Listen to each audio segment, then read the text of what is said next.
જય મુરલીધર વિદ્યાર્થીઓ, આજે આપણે ધોરણ 12માં અર્થશાસ્ત્ર વિષયનો 5મો પાઠ ગરીબીના કારણો વિશેની માહિતી જોઈશું. તો ગરીબીના કારણોમાં કે કોઈપણ સમસ્યાના શ્રેષ્ઠ ઉકેલ માટે તે સમસ્યાના કારણો જાણી તેને દૂર કરવાના ઉપાયો કરવા જોઈએ. ગરીબીની સમસ્યાનો ઉકેલ લાવવા ગરીબી માટેના કારણો સમજવા જરૂરી છે. ભારતમાં ગરીબી માટેના મુખ્ય કારણો નીચે મુજબ છે. તેમાંથી પહેલું છે ઐતિહાસિક કારણો. ઇતિહાસકારો જણાવે છે કે 17મી સદીમાં ભારત પ્રમાણમાં વધુ શહેરીકૃત અને વ્યાવસાયિક રાષ્ટ્ર હતું. વેપારમાં ભારત સુતરાઉ કાપડની નિકાસમાં મોટો હિસ્સો ધરાવતું હતું અને તેની સાથે સિલ્ક, મરી મસાલા, ચોખાની નિકાસ પણ કરતું હતું. પરંતુ ભારતમાં અંગ્રેજો, ફ્રેન્ચ, ડચ જેવી પ્રજાના આગમન બાદ તેમની સંસ્થાનવાદી શોષણ નીતિની કારણે ભારતમાં ખેતી અને ઉદ્યોગોની પરિસ્થિતિ કથળતી ગઈ.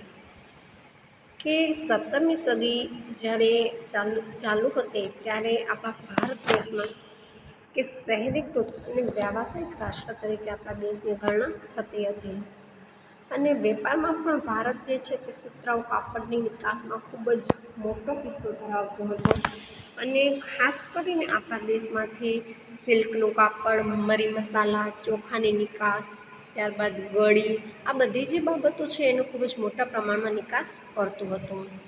પરંતુ ભારતમાં જ્યારે અંગ્રેજો, ફ્રેન્ચ જેવી જે પ્રજા આવી અને તેમાં પણ ખાસ કરીને અંગ્રેજોએ પોતાની સત્તા આપણા ભારત દેશમાં સ્થાપી અને પોતાની સત્તા જે શોષણવાદી હતી તો તેને કારણે ભારતના જે ખેતી અને ઉદ્યોગો હતી તેની પરિસ્થિતિ ખૂબ જ પાયમાલ થતી ગઈ. અંગ્રેજોના શાસનકાળ દરમિયાન વિવિધ કારણોસર ભારતમાં ખેતી ક્ષેત્રની સ્થિતિ નાજુક બની હતી. એક તરફ ભારતમાં ખેતી વરસાદ પર આધારિત હતી, ત્યાં બ્રિટિશ શાસને સિંચાઈ માટે મૂડીરોકાણમાં ખાસ રસ દાખવ્યો નહીં. તો આપણને સૌને ખ્યાલ છે કે ભારતમાં સિંચાઈની ખૂબ જ અલ્પ પ્રમાણમાં સગવડો ઉપલબ્ધ છે. ત્યારે આપણા ભારત દેશમાં જે ખેતી છે તે વરસાદ ઉપર આધારિત છે અને બ્રિટિશ શાસને કે અંગ્રેજોના શાસને સિંચાઈ માટે મૂડીરોકાણમાં કોઈ ખાસ કાર્યવાહી કરી ન હતી. તો બીજી તરફ કે આપણા ભારતમાં વારંવાર દુષ્કાળ પડતા, જમીનદારી પ્રથા, વધતા જતા જમીન મહેસૂલ, શાંત પ્રથા વગેરેને કારણે ખેડૂતો આર્થિક રીતે પાયમાલ થતા ગયા અને જમીનદારો, સાવકારો અને મોટા વેપારીઓ દ્વારા અપાતા ધિરાણ અને વ્યાજના બોજા હેઠળ દબાઈ ગયા. ખેડૂતો જમીન વિહોણા બનતા ગયા. ખેડૂત અને ખેતી બેહાલ બન્યા. પરિણામે ગરીબીમાં વધારો થતો ગયો. કે આ રીતના ખેડૂતો જે છે તેની આર્થિક સ્થિતિ ખૂબ જ ખરાબ બનતી ગઈ અને ખેડૂતોની સાથે સાથે ખેતીની જે પરિસ્થિતિ હતી કે ઉત્પાદનનું જે પ્રમાણ હતું તે પણ ભારતમાં ખૂબ જ ઓછું જોવા મળતું હતું. ઉદ્યોગ અને વેપારની બાબતમાં અંગ્રેજો દ્વારા ભારતમાં એવા પ્રકારની વેપાર નીતિ, કર નીતિ તેમજ ઔદ્યોગિક નીતિ અમલમાં મૂકવામાં આવી કે જેથી અંગ્રેજોને ભારતના વેપારથી ફાયદો થાય.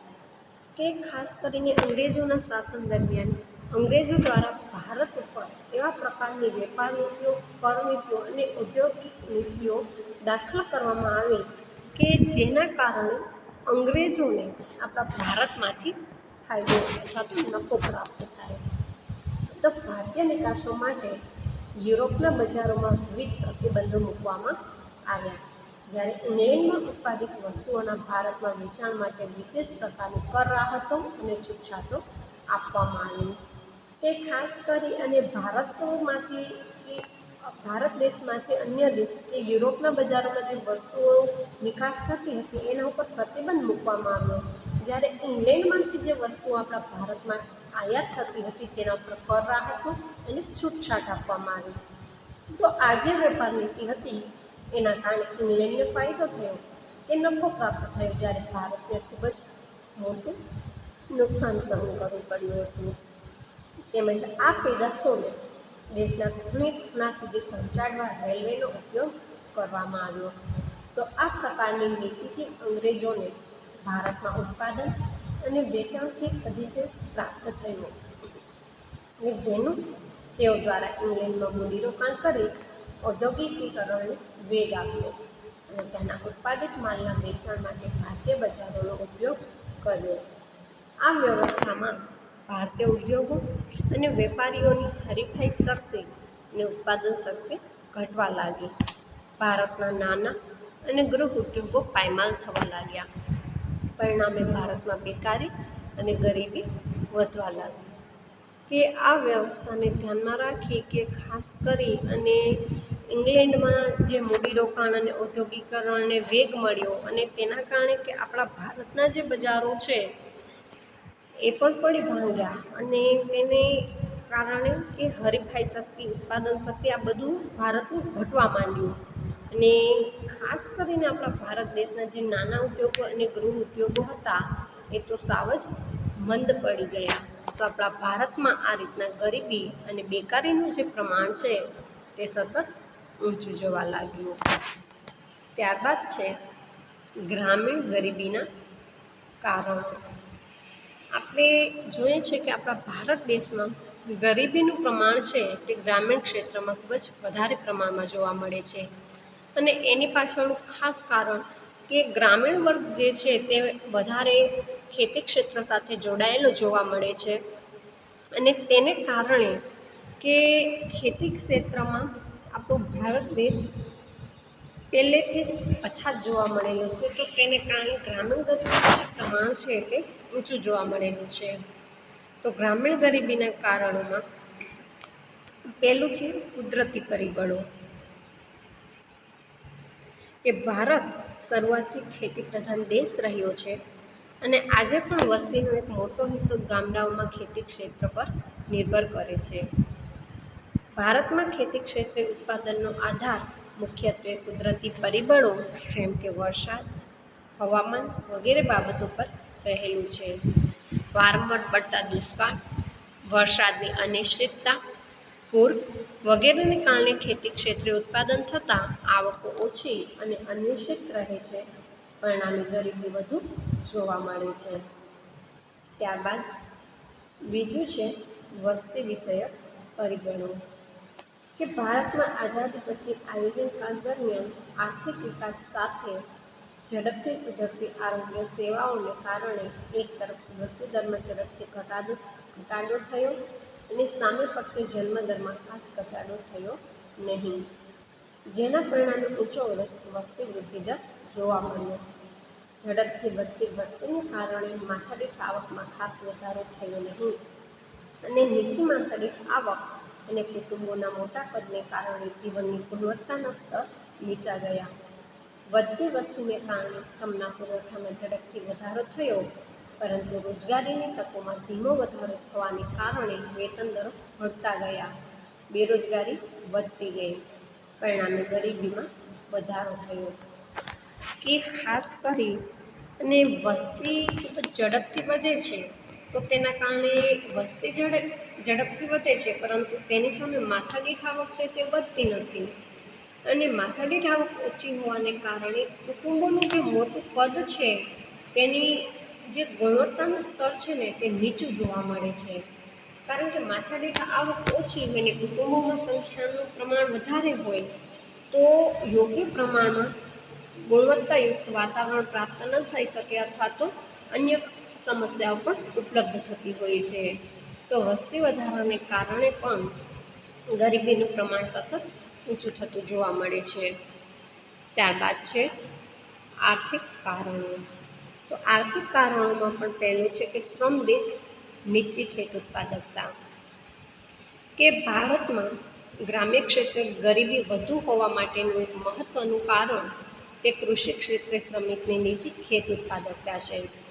કૃષિ ક્ષેત્રે સિંચાઈની સગવડોનો અભાવ, અપૂરતી ટેકનોલોજી, શિક્ષણ અને તાલીમની ઉણપ, મૂડીરોકાણનો નીચો દર, વસ્તીનું વધુ પડતું ભારણ વગેરેને કારણે શ્રમિક દીઠ ખેત ઉત્પાદકતા નીચી રહે છે.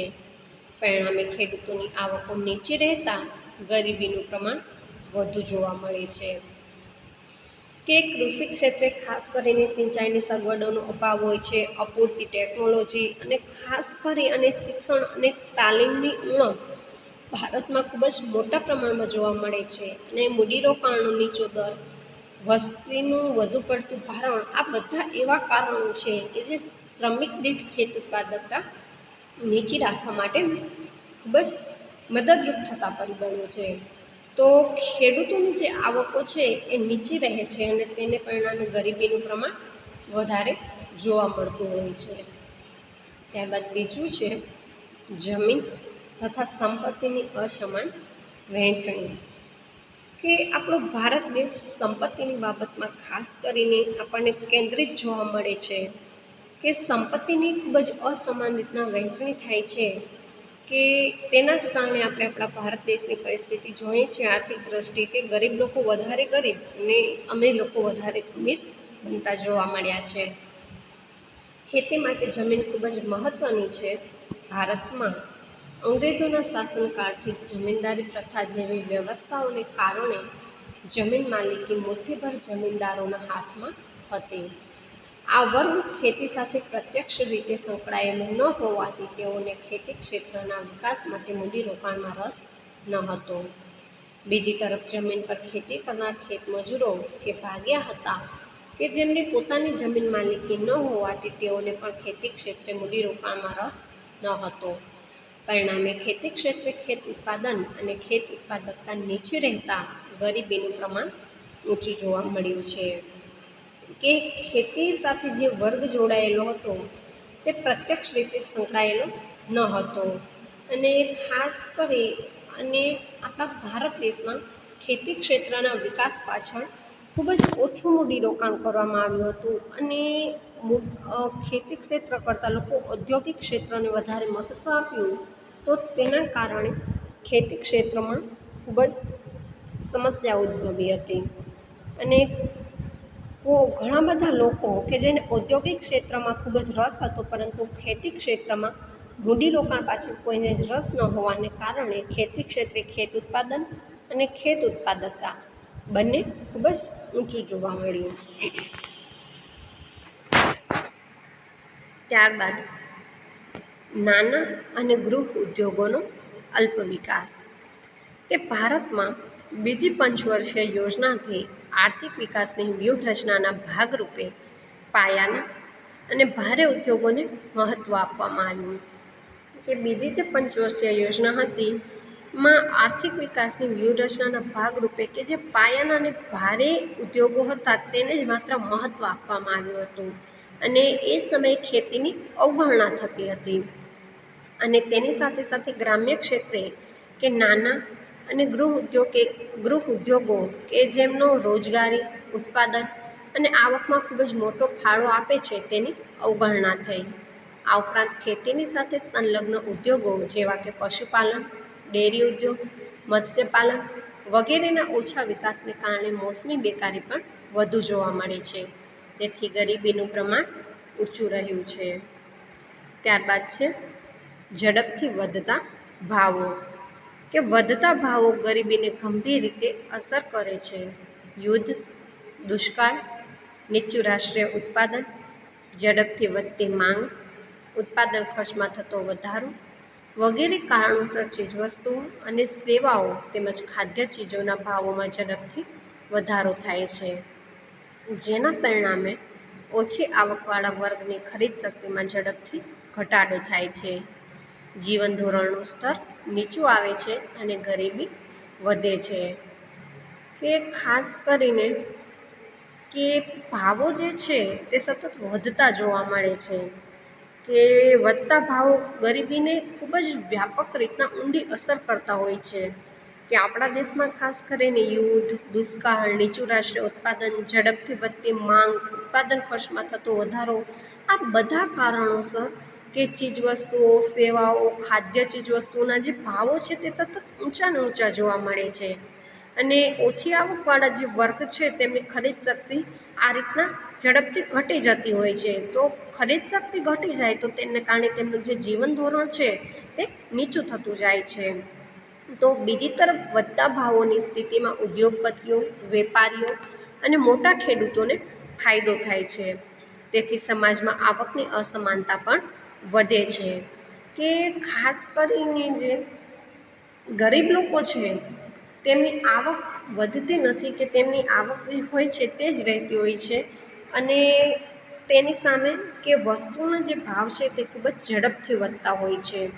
તો આ પરિબળને ધ્યાનમાં આપણે રાખીએ તો આપણને ખ્યાલ આવે કે ઝડપથી વધતા જતા ભાવ અને સામે જે નિમ્ન વર્ગ છે તેમની ખરીદ શક્તિ ઓછી કરતા હોય છે. તો તેને કારણે તેમનું જે જીવન ધોરણ છે એ ગુણવત્તાયુક્ત જીવન ધોરણ નથી જીવી શકતા, અને જે ઉદ્યોગ અથવા તો સાધન સંપન્ન જે વર્ગ છે તેમની પાસે આવકનો જે છે એ સતત વધારો થતો જાય છે.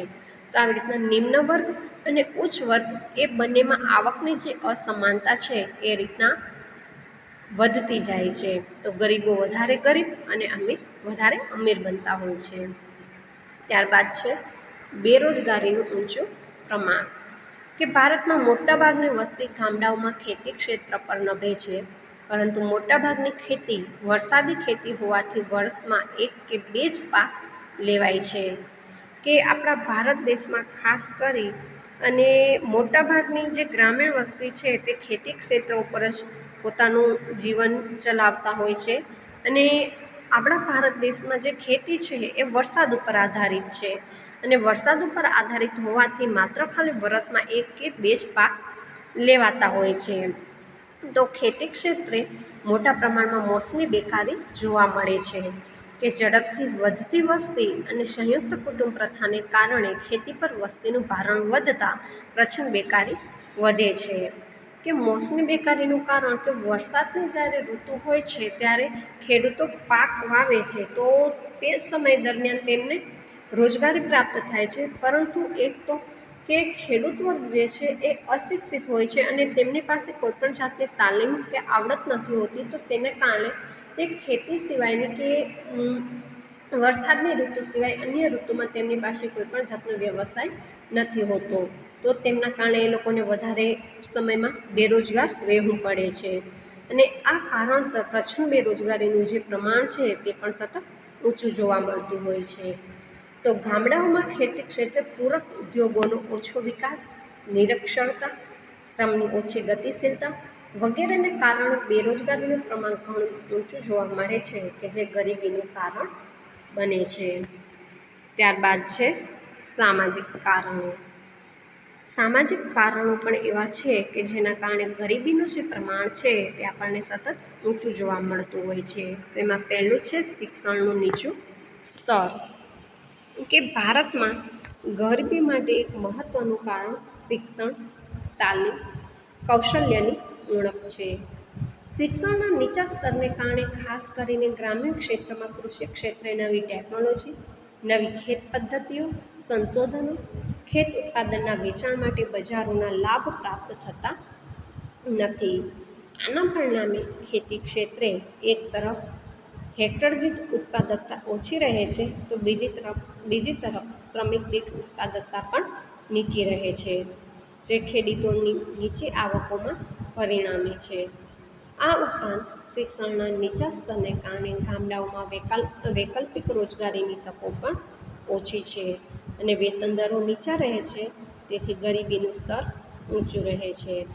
કે ખાસ કરીને આપણા ભારતમાં વધારે પ્રમાણમાં શિક્ષણનું જે પ્રમાણ છે તે ઓછું જોવા મળ્યું છે. કે ખાસ કરીને નિરક્ષરતાનું જે પ્રમાણ છે તે વધારે છે, અને એમાં પણ ખાસ જે ખેડૂત વર્ગ છે એ લોકો ખેડૂત વર્ગમાં ખૂબ જ નિરક્ષરતા જોવા મળે છે.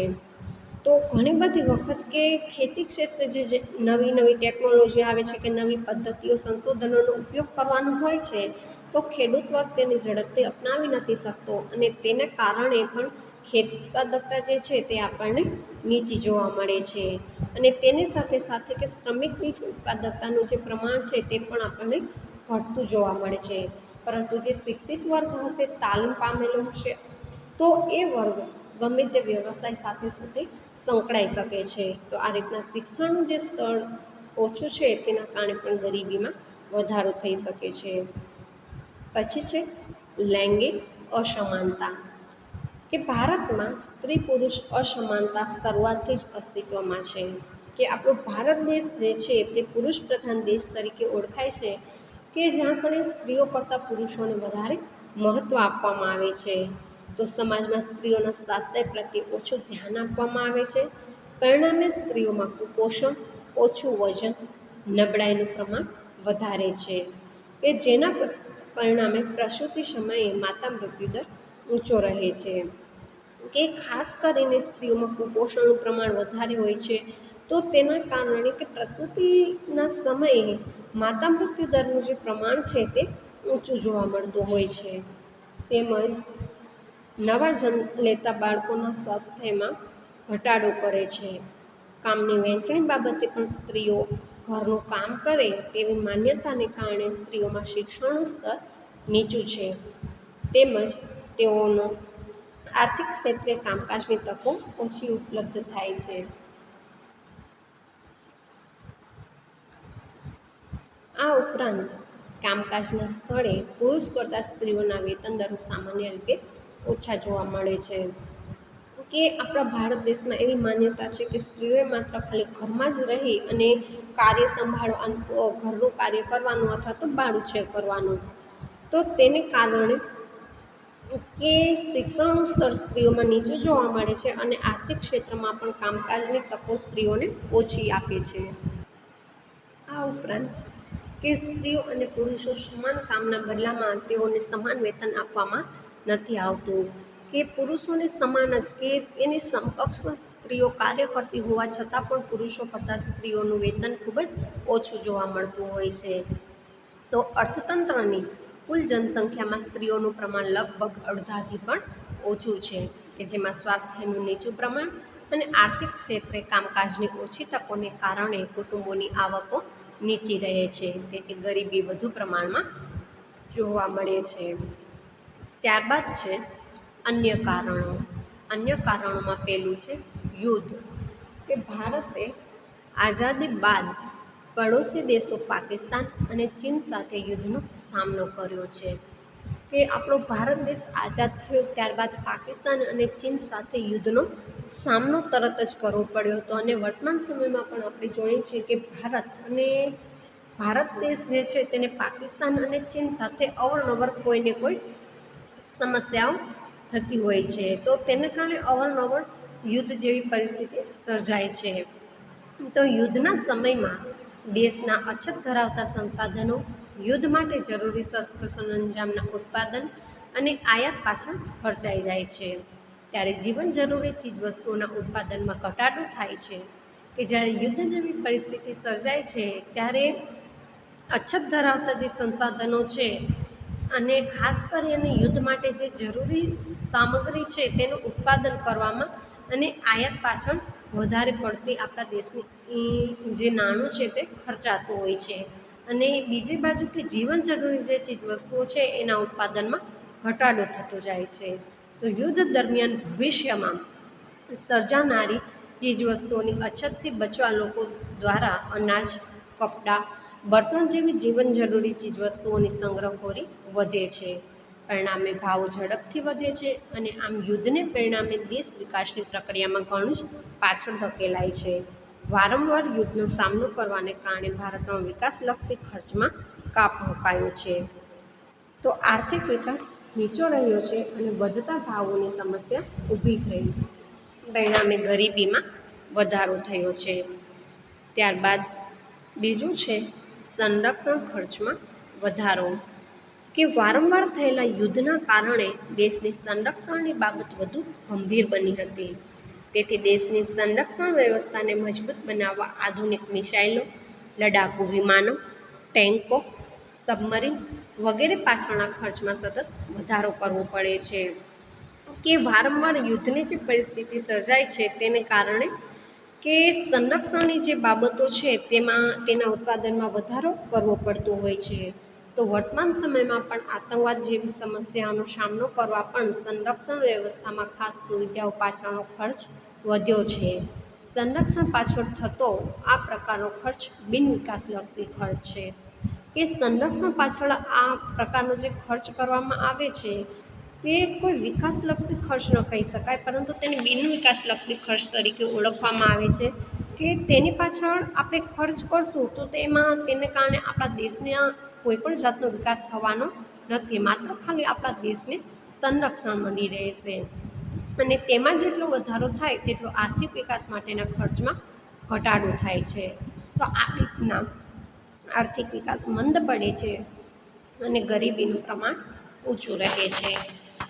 ત્યારબાદ છે ખામીયુક્ત નીતિઓ, કે ભારતમાં ઝડપી આર્થિક વિકાસ માટે આયોજન હેઠળ બીજી પંચવર્ષીય યોજનાથી પાયાના ભારે ઉદ્યોગોને મહત્ત્વ આપવામાં આવ્યું અને ઝડપી ઔદ્યોગિકરણ દ્વારા ઊંચા દરે આર્થિક વિકાસ હાંસલ કરી દેશની ગરીબી અને બેકારીની સમસ્યાઓનો ઉકેલ લાવવાની નીતિ અપનાવાઈ. પરંતુ આ નીતિમાં દેશની મોટાભાગની વસ્તી કે જે કૃષિ પર નભતી હતી તેની અવગણના કરવામાં આવી અને દેશમાં મોટાભાગની વસ્તીને રોજગારી અને આવક પૂરી પાડતા ખેતી ક્ષેત્ર તેમજ નાના અને ગૃહ ઉદ્યોગોના ઓછા વિકાસને કારણે લોકોની આવકો નીચી રહી. તો આ ઉપરાંત આયોજનકાળ દરમિયાન ગરીબી અને બેકારી નિવારણ માટેની જે વિવિધ યોજનાઓ શરૂ કરવામાં આવી તેમાં વારંવાર બદલાતી સરકારોને કારણે સાતત્ય અને સંકલનનો અભાવ જોવા મળ્યો. પરિણામે આ યોજનાઓ દ્વારા લક્ષ્યાંક મુજબ ગરીબીમાં ઘટાડો થઈ શક્યો નહીં. તો ઉપયુક્ત તમામ ગરીબીના કારણો હતા કે આ કારણોસર ગરીબીમાં સતત વધારો થતો જોવા મળે છે. અસ્તુ.